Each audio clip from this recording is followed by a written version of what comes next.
It's almost midnight on a special evening in February 1424, about to become the Chinese New Year, 4061.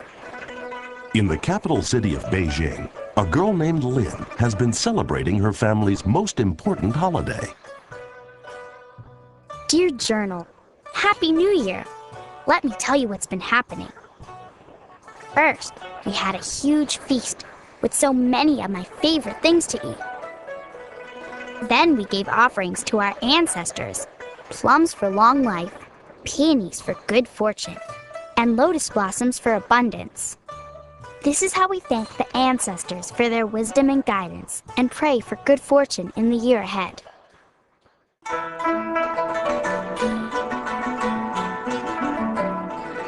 We always place the offerings on our altar under my favorite painting. Mother says the painting represents the 3 paths of faith that make our culture strong. Each faith started with the ideas of a special person who lived long ago. First, there was Confucius. He was a wise man who lived almost 2,000 years before my time, during a difficult period in our history. No one could get along. People were fighting and stealing from each other all the time. Confucius said that people needed to treat each other kindly. He also said that a good and honorable government was the key to peace and happiness. Respect was very important to Confucius. He told everyone to respect their elders and the government officials, who had the responsibility to lead our country well. The Analects is a famous book of his sayings. Father is helping me read it. Here's one I really like. Do not treat other people the way you don't want to be treated. I think that's really good advice, don't you? Mother really admires Lao Tzu, who was another wise man who lived around the time of Confucius. His most well-known book is the Tao Te Ching, or the Book of the Way. The Tao tells us that the way of nature, not government, is the path to happiness.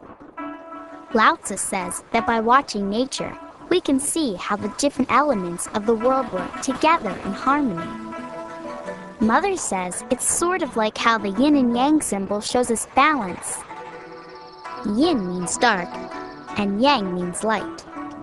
The symbol reminds us that our planet needs both earth and sky, rain and sunshine, soaring mountains and flowing rivers.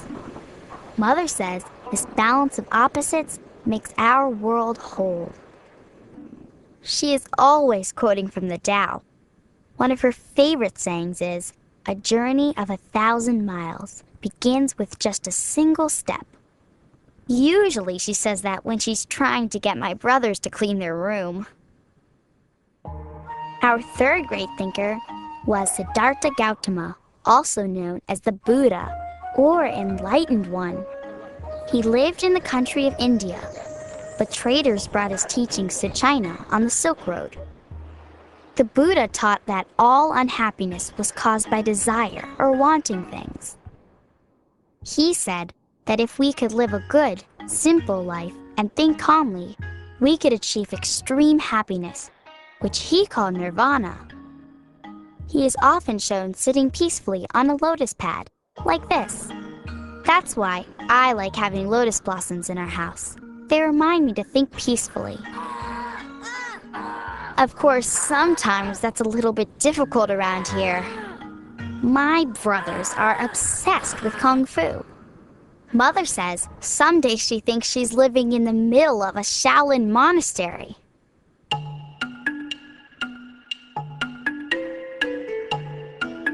Father tells me that a monastery is a religious place where men live together and practice their faith. The Shaolin Monastery in central China is where Kung Fu, a fighting technique, was developed a very long time ago. At the time, there was a lot of fighting in the world. The monks of Shaolin decided that to preserve peace, they should be strong. Boys from all over China come here to learn from the Kung Fu masters. Not everyone will make it. It takes years of practice and discipline. The students have to listen to their teachers all the time, and they must live a simple and good life. Most importantly, Kung Fu should never be used to start a fight.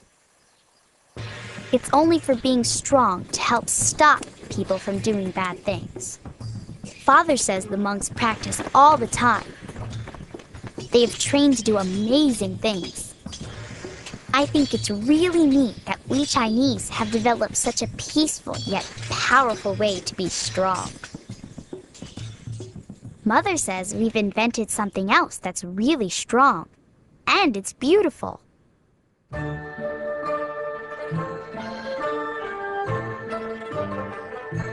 Silk is one of the most important Chinese inventions of all time. It's a very strong thread, and it makes beautiful clothing that we love to wear. Silk is also one of the main products that has made China strong, because it has made us rich. According to Mother, silk was discovered by a woman. The story is that thousands of years before now, even before the time of the Shang, the Empress Xilingji discovered how to unwind silkworm cocoons and turn the thread into silk. Soon, women all over China were raising silkworms. Everyone who saw our silk fabric wanted to have some of their own. They tried to figure out how we made silk, but we kept it a secret. And everyone had to buy it from us. People as far away as Rome, that's another place more than 5,000 miles from here, wanted Chinese silk. So we sold it to them. It was a long and dangerous journey for our traders to take the silk to the west. Once they left the protection of our Great Wall, they were on their own. They had to worry about bandits stealing the silk. And they had to cross the Taklamakan Desert. Father says that people called it the go in and you won't come out desert. I don't think I want to make that trip. But our country grew very rich selling silk. We're growing rich selling other things as well. These days, everyone is talking about our famous Ming porcelain. Porcelain is a hard ceramic made from a fine white clay. We've been making it for years and years. It takes a super hot oven to fire porcelain. Father says that no one else besides the Chinese has figured out how to do this. So porcelain is another thing that people from other countries buy from us. We Chinese have a lot of great ideas. Mother says I'm bragging when I say that. I'm just proud.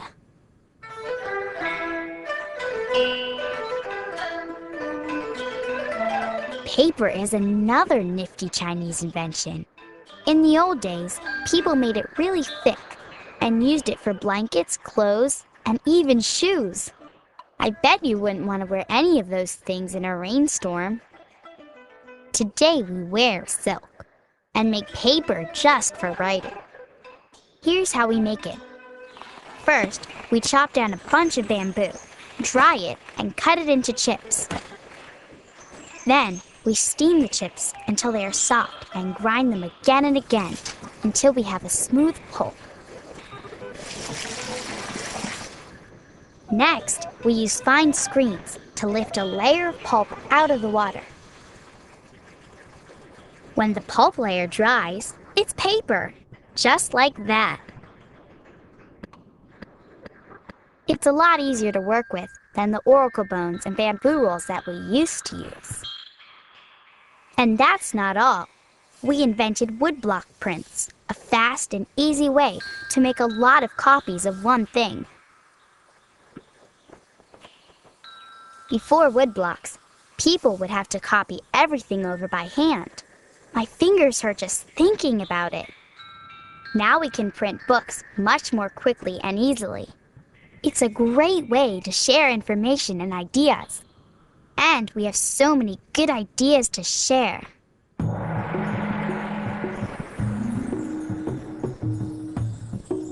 We Chinese are always thinking of new and better ways to do things. Take the plow, for example. Father says a lot of farmers around the world use a plow, but we made it better. For one thing, we had the idea to make it out of cast iron, a strong metal mixture that is easy to pour into molds. This meant we could make many plows in a short period of time. And look here, this neat thing is called a mold board. It helped our farmers turn the dirt with less effort. So they were able to grow much more food, which helped our ancestors eat well and grow strong. We still use our plows today. In the South, we grow mostly rice. And in the North, we grow a lot of wheat. One of my favorite foods is made from wheat. Noodles. My people have been making noodles for thousands of years. We cook them in broth or serve them with vegetables. Wow, this list of inventions is really interesting. Kung fu, silk, porcelain, paper, cast iron plow, noodles. What else have we invented? Oh yes, the compass. Our compass is made of brass. Mother says the marker is lodestone, which is a magnetic mineral. The handle of the marker always points to the south. We invented the compass to help us align our buildings properly. It all started with the emperor and his advisors. Since the emperor is the most important man in the room, we say he shines like the North Star. We think that it's important for people to face directly north when speaking to the emperor, to show proper respect. So our buildings are aligned on an exact north-south axis. For a long time, we only used compasses to orient our buildings. But then someone had the idea to take them on ships. Now, sailors always know what direction they are sailing, even if the skies are cloudy and they can't see the stars. It's getting pretty late, but there's one more invention I have to mention tonight because it's important to our New Year celebrations. Gunpowder.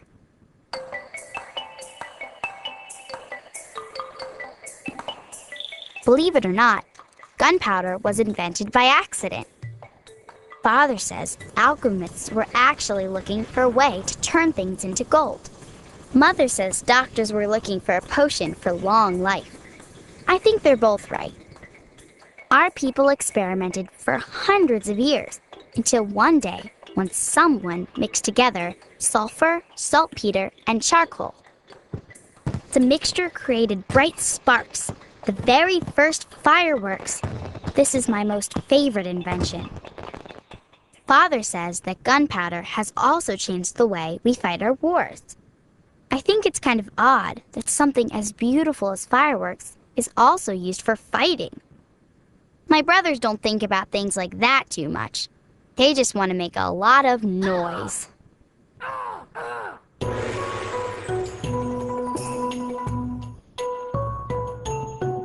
It's nearly midnight, so we have to stop writing soon and get ready to celebrate. We're entering the year of the dragon. Our dragons may look a little scary, but in China they are considered good and friendly. They are a huge part of our celebrations and stories. Come to think of it, dragons are a very good symbol for China. They are big, just like my country. They are strong, and we think they're beautiful. They are friendly, but they can be fierce warriors if threatened. And they are a powerful, creative force, just like our thinkers and inventors. Oh my gosh, it's nearly midnight. I've had so much fun writing all about my country. I'm really proud to be Chinese, and I can't wait to see what new things we'll discover in the year ahead. I promise I'll write all about them. Bye for now.